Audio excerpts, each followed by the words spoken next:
2016 marks the 20th anniversary of the much beloved Pokémon series, and has been a fantastic influence on its younger and older audiences alike. However, that hasn't stopped the media from picking holes in the series time and time again in the past. And today, TheAuraGuardian and I are going to take a light-hearted look at some of the silly times our favourite gaming series has made the mainstream news. Now remember, try not to take this video too seriously, as we do think everything covered is pretty silly, but very entertaining. We also did a video over on my channel covering some of the most controversial moments in Pokemon's storied history, so be sure to check that out after this one. So with introductions all out of the way, let's look at the first piece of news. Way back in the late 1990s and early 2000s, the Pokemon craze was at its peak, with interest in the game's TV show and trading cards being at an all-time high, and some people took this way too seriously. As reported by the BBC in the April of the year 2000, an 8-year-old boy, and I quote, offered to swap his baby sister for one of the cards during a radio phone-in.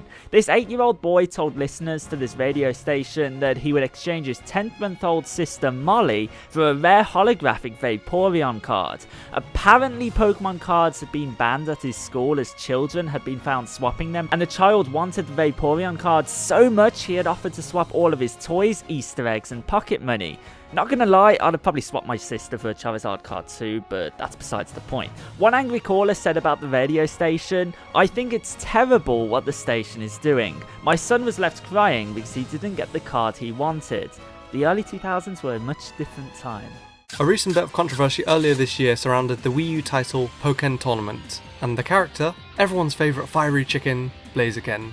This was reported by numerous news outlets, including Geek.com, where parents who reviewed the game on Amazon.com commented, and I quote, "My son decided to play a character called Blaziken. As he is playing the character, I noticed male genitals upon my TV screen. This is unacceptable, especially if this game is for children to play. I've written an email to Nintendo waiting to hear back from them. I've shown this picture to at least 10 other parents, all who share the same disgust." Yep. Apparently, these psychopathic parents believe that Blaziken's crotch is modelled after male genitalia. It's 2016 and parents are still getting angry at a bunch of feathers on a creature designed after a chicken. It honestly seems like these people are just looking for a reason to be disgusted at this point. This next point is going to cover something a little bit more, for lack of a better word, raunchy or PG-13 than what my channel is more traditionally used to. This next point is going to discuss a news article published by the BBC in the July of the year 2000 that discussed a brand new craze that popped up and was blamed on the Pokemon obsession of the early thousands. A small disclaimer, I think this is stupid. I'm just covering this for your entertainment. I don't believe this one bit. Okay, enough rambling.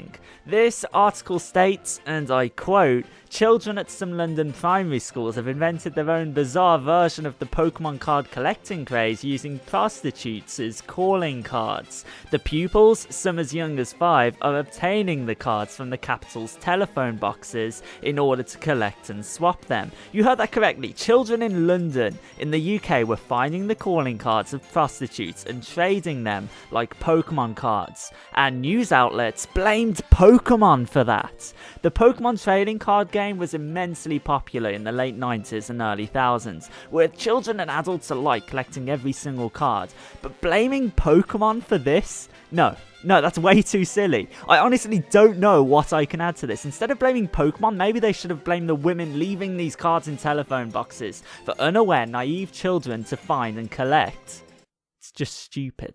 Once again, taking a look at how Pokemon made the news back in the early 2000s, crime related to the Pokemon TCG was a massive problem in the UK, with numerous serious incidents of quote-unquote Pokemon crime. According to the BBC, on one occasion a toy shop in Bristol was broken into and £300 worth of Pokemon cards was stolen, smashing through a window, making a small hole not big enough for an adult, and only stealing Pokemon cards from the shop, as well as numerous incidents of boys being held at knife point and having hundreds of pounds worth of Pokemon cards stolen from them. One schoolboy was quoted saying, "At school, people would go around nicking other people's cards. I got 5 of mine nicked, and they were all my good ones." And man, you can just feel the pain of this boy's heart, even just reading that quote off a news website. Some more Pokemon crime related to the TCG involved counterfeit cards. The Pokemon industry was supposedly worth £4 billion in the year 2000, and many people were printing hard-to-spot fakes of cards that weren't released in the UK to try and cash in on the most popular trend of the late 90s and early 2000s, For a series that's based on friendship and teamwork, Pokémon really did attract some major criminals back in the day.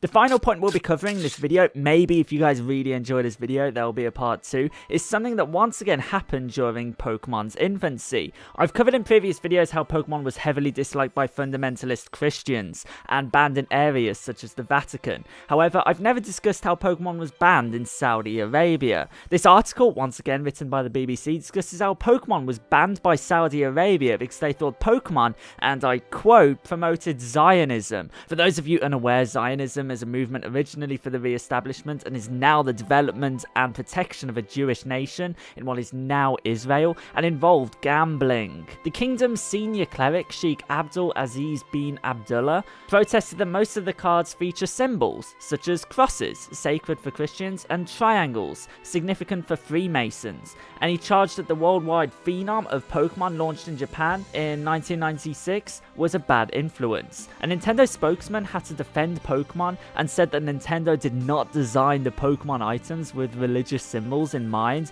which should go without saying. Pokemon is a series founded on making friends and trading with one another. Now, according to Bulbapedia, despite the initial banning, which quickly wiped away Pokemon merchandise, especially the card game, from markets in Saudi Arabia, Pokemon video games quickly returned to be sold normally, but under much less demand from local consumers. I don't want to comment too much on this, especially with topics as sensitive as Zionism being mentioned, but I'm glad that Pokemon is now able to be sold and played in Saudi Arabia, though interest unfortunately dropped after this controversy. I really hope you enjoyed this video. It was really fun looking for some of the sillier reasons Pokemon had made the news in the past, and I hope you found it entertaining hearing about how kids tried to swap their little sisters on radio broadcasts back in Pokemon's infancy. A like on this video would be really appreciated. If you want to see more videos like this, subscribe so you don't miss any more of my future Pokemon trivia and news videos, and head on over to the TheAuraGuardian's channel now to watch our video we did together about some of the more controversial moments in Pokemon's 20-year history. Thank you so much for watching. I'll see you guys next time. Peace out.